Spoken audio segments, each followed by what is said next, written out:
Hello friends, मी भावना. माझ्या चॅनलमध्ये मी तुम्हा सर्वांचे मनापासून स्वागत करते. कसे आहात तुम्ही सर्व? आय होप तुम्ही सर्व आनंदात असाल. स्वामींच्या कृपेने तुमच्या सगळ्या चांगल्या इच्छा पूर्ण होत. आजचा दिवस तुम्हाला खूप छान आणि आनंदाचा जाऊ. 14 जानेवारी 2026 या दिवशी मकर संक्रांती आहे. मकर संक्रांती हा सण इंग्रजी महिन्यातला पहिला सण म्हटला गेला आहे. म्हणजे या सणापासूनच, या दिवसापासूनच प्रत्येक सणाला सुरुवात होते. तर असा हा मकर संक्रांती सण आहे. तर या मकर संक्रांतीची संपूर्ण माहिती मी तुम्हाला आज देणार आहे. म्हणजे मकर संक्रांती सण या दिवशी आपल्याला कोणत्या गोष्टी कळायच्या आहे, म्हणजे या दिवशी कोणता पुण्यकाळ आहे, या दिवशी संक्रांती देवी कोणत्या आसनावर विराजमान झालेली आहे, तिने कोणतं शस्त्र हातात घेतलं आहे, कोणतं फूल हातात घेतलं आहे, कशावर ती बसलेली आहे, कोणत्या रंगाची तिने साडी घातली आहे, कोणता रंग या दिवशी आपल्याला टाळायचा आहे, कोणत्या गोष्टी आपल्याला करायच्या नाही आहेत या दिवशी, या दिवसाचा पुण्यकाळ कोणता आहे, त्या पुण्यकाळात आपल्याला काय काय गोष्टी करायच्या आहेत, देवीचं वाहन काय आहे, या दिवसाला इतकं महत्त्व का दिलं गेलं आहे, याबद्दलची संपूर्ण माहिती मी तुम्हाला आजच्या व्हिडिओमध्ये देणार आहे. आजचा व्हिडिओ अतिशय महत्त्वाचा आहे, कुठेही स्किप करू नका, संपूर्ण बघा. महिलांनी तरी कमीत कमी हा व्हिडिओ नक्की बघा. कारण काय होतं, असे विशेष दिवस असतात आणि या दिवशी आपण अनेक चुका करत असतो आणि या दिवसांचं महत्त्व आपल्याला माहिती पाहिजे की काय करायचं असतं. तर म्हणून हा व्हिडिओ नक्की बघा, कुठेही स्किप करू नका. जर तुम्ही माझ्या चॅनलवर नवीन असणार आणि पहिल्यांदा व्हिडिओ बघत असणार आणि तुम्हाला हा व्हिडिओ आवडला तर व्हिडिओला एक लाईक नक्की करा. 14 जानेवारी 2026 बुधवारी मकर संक्रांती आली आहे. हिंदू धर्मानुसार मकर संक्रांतीला अतिशय महत्त्व दिले गेले आहे. या दिवशी सूर्य हा धनुराशीतून मकर राशीत प्रवेश करतो आणि त्या दिवसानंतर उत्तरायणला सुरुवात होते. म्हणून या दिवसाला अनन्यसाधारण असं महत्त्व दिलं गेलं आहे. आणि या दिवशी देवी संक्रांती हिने शंकरासूर या राक्षसाचा वध केला होता. म्हणून या दिवसाला अनन्यसाधारण असं महत्त्व आहे. तसं बघितलं तर मकर संक्रांत ही 3 दिवसाची असते. म्हणजे मंगळवारी भोगी आहे. तर या दिवशी आपले जे काही भोग आहे ते संपवण्याचा आपला दिवस असतो. चांगल्या गोष्टींचा उपभोग घ्यायचा असतो आपल्याला. आणि त्यानंतर ते संक्रांतीच्या दिवशी आपल्याला दानधर्म करायचं असतं. बऱ्याच काही चांगल्या गोष्टी करायच्या असतात. कारण हा दिवस सूर्यभगवानांना समर्पित आहे. या दिवशी आवर्जून आपल्याला सूर्यदेवांची सेवा करायची असते. बऱ्याच आपल्या आयुष्यात अडचणी असतात. सूर्यग्रह आपल्याला मजबूत करायचा असेल तर हा दिवस अतिशय शुभ मानला गेला आहे. या दिवशी जास्तीत जास्त आपल्याला सूर्याची सेवा करायची असते. आणि संक्रांतीनंतर येते ती क्रिंक्रांत म्हणजे कर. या दिवसाला सुद्धा तसं महत्त्व दिलं गेलं. या दिवस काही ठिकाणी या दिवशी हळदी कुंकू केलं जातं. म्हणजे सवाष्णींचा हा दिवस आहे. मकर संक्रांत हा सवाष्णींसाठी अतिशय महत्त्वाचा आहे. तसं तर सवाष्णींसाठी किंवा ज्यांचे पती नसतील त्यांच्यासाठी सुद्धा हा महत्त्वाचा आहे. असं काही नाही म्हणजे सवाष्ण असेल तिलाच हा दिवस महत्त्वाचा दिला गेला आहे असं नाही. सगळ्यांसाठी आपल्यासाठी हा महत्त्वाचा दिवस आहे. तर या दिवसाचं महत्त्व काय आहे मी तुम्हाला सांगितलं. आता मी तुम्हाला देवीबद्दल सांगते आणि त्यानंतर म्हणजे देवीची तुम्हाला मी माहिती देते, संक्रांती देवीची. या दिवशी आपल्याला कोणत्या गोष्टी पाळायच्या आहेत आणि कोणत्या गोष्टी आपल्याला या दिवशी करायच्या आहेत, कोणत्या गोष्टीचं दान करायचं आहे त्याबद्दल मी तुम्हाला सांगणार आहे. तर संक्रांती ही जी देवी आहे या दिवशी पिवळ्या रंगाची साडी तिने परिधान केली आहे. तिचं वाहन वाघ आहे आणि उपवाहन घोडा आहे. केशराचा टिळा तिने लावलेला आहे आणि तिच्या हातात कमळ आहे. कमळाच्या फुलांचा वास ती घेत आहे आणि ती पायस भक्षण करत आहे. म्हणजे खीरीचं ती सेवन करत आहे. म्हणून या दिवशी आपल्याला म्हणजे असं अंधश्रद्धा म्हटली तर म्हणजे आपल्यावर आहे, आपण काय म्हणायचं, अंधश्रद्धा याला समजायचं नाही. तुमच्यावर आहे पाळणं, म्हणजे मी सांगते म्हणून नाही, तर असं शास्त्रात सांगितलं गेलं आहे की देवीने पिवळ्या रंगाची साडी घातली आहे म्हणून आपण पिवळा रंग ग्रहण करायचं नाही किंवा पिवळ्या रंगाचे कपडे आपण घालायचे. आता ग्रहण करायचं म्हणजे तेवढं तर आपण करू नाही शकत. आता हळद पिवळ्या रंगाची असते त्यामुळे आपण ती गोष्ट सोडू शकत नाही. परंतु पिवळ्या रंगाचे कपडे जर शक्य असेल तुम्हाला तर तुम्ही करू शकता. पिवळ्या रंगाचे कपडे परिधान करायचे नाही, ही गोष्ट आपण पाळू शकतो, बाकी तुमची इच्छा. आणि त्यानंतर तिने पायस म्हणजे खीर याचं भक्षण या दिवशी ती करणार आहे. कारण प्रत्येक वर्षी संक्रांती आहे, तसं दरवर्षी येते. तर दरवर्षी तिचे रूप बदलत असतात, तिचं सगळ्या गोष्टी बदलत असतात. तर यावर्षी ज्या गोष्टी आहेत त्या मी तुम्हाला सांगते. तर पायस म्हणजे खीर याचं सेवन आपण करायचं नाही, या दिवशी ग्रहण करायचं नाही. दुधापासून बनलेले पदार्थ आपल्याला वर्ज्य करायचे, म्हणजे ग्रहण करायचे नाही. बाकी तुमची इच्छा, म्हणजे काही ठिकाणी केलं जातं, काही ठिकाणी तो तुमचा प्रश्न आहे. पूर्वेकडून पश्चिमेकडे ती जात आहे आणि वायव्येकडे ती बघत आहे. तिचे नक्षत्र नाव मंदाकिनी आहे. वयाने ती कुमारिका आहे असं देवीचं वर्णन केलेलं आहे. तर या दिवशी देवीची माहिती मी तुम्हाला सांगितली.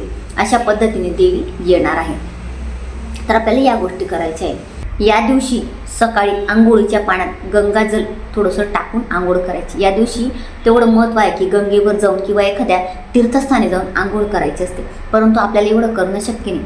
तर थोडंसं गंगाजल घ्यायचं झाकणात, ते टाकून तुम्ही आंघोळ करायची आहे. आणि या दिवशी आवर्जून सर्व महिलांनी हळदीचं लेपन करायचं आहे. सकाळी हे काम करायचंच. आणि रांगोळी आपल्याला रोज रोज वेळ मिळत नाही, परंतु या दिवशी आवर्जून तुम्हाला रांगोळी काढायची. दारापुढे छोटीशी का असेल ना रांगोळी काढा आणि दरवाजा पुसून चकाचक करायचा आहे, स्वच्छ ठेवायचं आणि त्यावर एक स्वस्तिक काढायचं आहे. या गोष्टी या दिवशी आवर्जून व्हायलाच पाहिजे. आता यानंतर येतं ते म्हणजे पुण्यकाल. आता पुण्यकाल जो आहे म्हणजे जो तुम्हाला स्क्रीनवर पुण्यकाल दिसत असेल त्या काळात तुम्हाला चांगल्या गोष्टी करायच्या आहे. म्हणजे सूर्याची सेवा करायची असते. बघा, सूर्य भगवान असा आहे की म्हणजे ज्यांना म्हणजे बघा नोकरीमध्ये यश मिळत नाही, प्रमोशन होत नाही, म्हणजे नोकरीच्या ज्या काही समस्या, नोकरी कोणाला मिळत नाही किंवा कोणाला नोकरीमध्ये यश मिळत नाही, चांगला पगार व्हावा, आपला चांगल्या पगाराची नोकरी लागावी किंवा आपलं प्रमोशन व्हावं, आपल्याला नोकरीमध्ये सक्सेस मिळावा, बरेच जण यासाठी प्रयत्न करतात. तुम्हाला असं असेल म्हणजे नोकरी संदर्भात काही समस्या असतील तर तुम्ही या संक्रांतीपासून सूर्यदेवांची सेवा करायला सुरुवात करा. ज्याचा सूर्य मजबूत तो सगळं काही जिंकू शकतो. तर तुम्हाला असं असेल तर सूर्यदेवांची सेवा तुम्ही नक्की करा. तर आपल्याला संक्रांतीच्या दिवशी आवर्जून सूर्याला अर्घ्य द्यायचं आहे. थोडं लवकर उठा आणि सूर्यभगवानांना अर्घ्य द्यायचं आहे, म्हणजे जल अर्पण करायचं. परंतु ते जल त्याचं पावित्र्य राखलं जायला पाहिजे. ते जल देताना खाली भांडं ठेवायचं आणि त्यानंतरच अर्पण करायचं. आणि त्यानंतर ते पाणी तुम्हाला कुठल्या तरी म्हणजे तुळस सोडून कुठल्या तरी झाडाला टाकायचं आहे. बऱ्याच वेळा पाणी काय होतं, बिल्डिंगच्या खाली म्हणजे अर्घ्य देतात आणि ते पाणी पडतं आणि त्यावर सगळे पाय ठेवतात आणि निघून जातात. तर तुम्ही असं जर करणार तर सूर्यभगवानांचा आशीर्वाद तुम्हाला मिळणार नाही. या दिवशी आपल्याला सूर्यभगवानांचा आशीर्वाद घेणं खूप गरजेचं आहे आणि या दिवशी त्यांचा आशीर्वाद मिळणारच आहे, कारण हा दिवस अतिशय शुभ मानला गेला आहे. या दिवशी आपल्याला आवर्जून त्यांचा आशीर्वाद घ्यायचा आहे. त्यांना एक अगरबत्ती सकाळी तुम्ही लावा, अगरबत्ती त्यांना फिरवा. सूर्यभगवान असे देव आहे की ज्यांना आपण दररोज बघू शकतो आणि ते आपल्याला बघत असतात. फक्त काय होतं की म्हणजे सूर्यभगवान सकाळी येतात, सकाळी आपल्याला वेळ नसतो. 5 मिनटं तेवढा वेळ द्यायचा आणि त्यांची सेवा तुम्ही करू शकता. आणि तुम्हाला शक्य असेल तर संक्रांतीपासून तुम्ही सुरुवात करा. दररोज तुम्ही सूर्याला अर्घ्य द्या, करून बघा, इतका सुंदर तुम्हाला अनुभव येईल. आणि त्यानंतर ओम ह्रीम गृहिणी सूर्य आदित्यश्री किंवा ओम ह्रीम सूर्याय नमः, जो तुम्हाला सूर्यभगवानांचा मंत्र सोपा वाटेल त्या मंत्राचा 11 वेळा, 21 वेळा, 51 वेळा किंवा 108 वेळा दररोज मंत्रजप करायला सुरुवात करा. किंवा नसेल शक्य तर हे जे 3 दिवस आहेत, भोगी, संक्रांत, क्रिंक्रांत किंवा संक्रांतीच्या दिवशी आवर्जून या मंत्राचा जप करा. तुम्ही करून बघा, सूर्यभगवानांचा आपल्याला आशीर्वाद प्राप्त होतो. कारण या दिवशी सूर्यभगवानांना तेवढा महत्त्व दिले गेले. या दिवशी सूर्यभगवानाची शक्ती जागृत झालेली असते. म्हणून आपण या दिवशी म्हणजे जेव्हा तुम्ही सूर्यभगवानाची या दिवशी सेवा करणार आवर्जून, तर त्या दिवशी त्यांचा आपल्याला आशीर्वाद मिळणार आहे आणि पुण्याचा आपला संचय होणार आहे या दिवशी. तर या दिवशी ही गोष्ट आपल्याला करायची आहे आणि या दिवशी आपल्याला काही गोष्टी टाळायच्या आहेत. आता मी तुम्हाला सांगणार आहे, पण असं नाही होत की म्हणजे मी सांगितलं म्हणजे त्या गोष्टी तुम्ही करायलाच पाहिजे. म्हणजे मी खूप तज्ज्ञ आहे, मला खूप माहिती आहे. जेवढी मला म्हणजे शास्त्रात ज्या गोष्टी सांगितल्या गेल्या आपल्या धर्मानुसार मी तुम्हाला सांगते. तुम्हाला ज्या गोष्टी पाळणं शक्य असेल त्या तुम्ही पाळू शकता.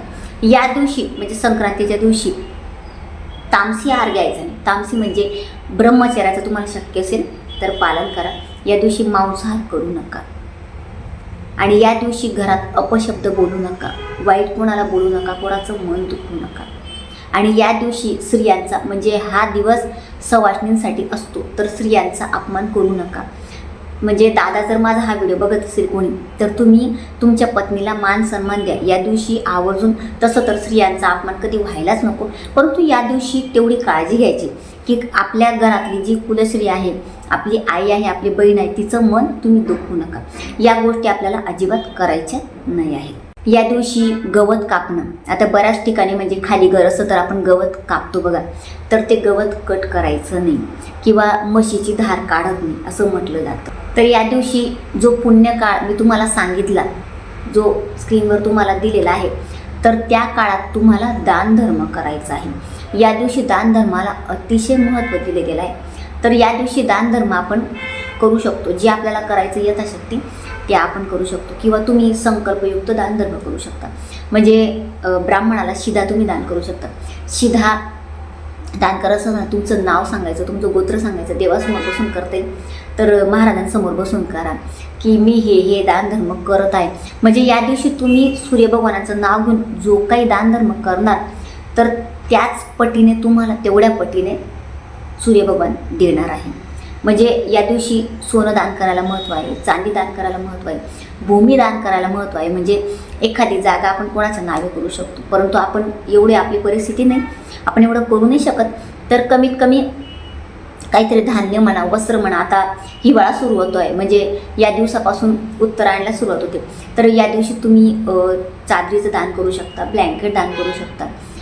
काहीतरी आपण या दिवशी दान करायचं आहे. बऱ्याच अशा गोष्टी आहेत की आपण त्या दान करणाऱ्या या दिवशी महत्त्व दिले गेले आहे. गूळ आहे, तीळ आहे, काळे तीळ या दिवशी दान करता येतात. काळे नसते शक्य तर पांढरे तीळ करा. तांदूळ डाळ करणाऱ्या सुद्धा या दिवशी महत्त्व दिलं गेलं आहे. संक्रांतीच्या दिवशी सवाष्ण जेवू घालायला सुद्धा महत्त्व आहे. म्हणजे या दिवशी तुम्हाला जितक्या शक्य होतील 3, 5, 7, 9, 11 किंवा कमीत कमी एक सवाष्ण तुम्हाला मिळाली तर तिला जेवू घाला. म्हणजे तिला असं समजा की संक्रांती देवी आपल्या घरी आलेली आहे आणि तिचा मान सन्मान करा, तिची ओटी भरा. तुम्हाला जेवढं शक्य होईल तेवढं तिच्यासाठी करा. 14 जानेवारी रोजी षटतिला एकादशी सुद्धा आलेली आहे. तर या दिवशी आपल्या सूर्यभगवानाची आपण सेवा करणार आहोत. त्यासोबत आपल्याला भगवान विष्णू आणि माता लक्ष्मीचा सुद्धा आशीर्वाद प्राप्त करून घ्यायचा आहे. तर या दिवशी सेवा काय करायची आहे त्यांची, त्याबद्दल आपल्या चॅनलवर लवकरच व्हिडिओ येणार आहे. आणि त्यानंतर भोगीच्या दिवशी आपल्याला काय गोष्ट करायची आहे, कोणती गोष्ट टाळायची आहे, कर आपल्याला किंक्रांत कशा पद्धतीने साजरी करायचे, सर्व माहिती आपल्या चॅनलवर येणार आहे. त्यासाठी चॅनलला सबस्क्राईब नक्की करा आणि नोटिफिकेशन ऑन ठेवा, म्हणजे तुम्हाला लवकरात लवकर व्हिडिओ मिळेल. कारण माझा व्हिडिओचा म्हणजे एक टायमिंग फिक्स नाही आहे, कोणत्या टायमिंगला मी व्हिडिओ टाकते. म्हणजे माझा टायमिंग म्हणजे आता जे सबस्क्रायबर आहेत त्यांना माहिती असेल, कधी म्हणजे दुपारी, कधी सायंकाळी, कधी रात्री व्हिडिओ टाकते मी, म्हणून सांगते नोटिफिकेशन ऑन ठेवा. तर आता संक्रांतीची बरीच माहिती आपल्या चॅनलवर येणार आहे, तर त्यासाठी चॅनल सबस्क्राईब नक्की करा. तर अशी मी तुम्हाला आजची माहिती दिली आहे. तर सगळ्यांनी या गोष्टी नक्की पाळा आणि जेवढी जास्तीत जास्त होईल तेवढी सूर्यभगवानाची सेवा करा. तर अतिशय छोटीशी माहिती जी मला तुम्हाला द्यायची होती. जर तुम्हाला माझा आजचा व्हिडिओ आवडला असेल तर व्हिडिओला लाईक, शेअर, चॅनलला सबस्क्राईब आणि आपल्या भावनाज लाईफस्टाईल या फेसबुक पेजला फॉलो नक्की करा. पुन्हा भेटूया अशाच एका नवीन व्हिडिओसोबत. तोपर्यंत सर्वांना श्री स्वामी समर्थ.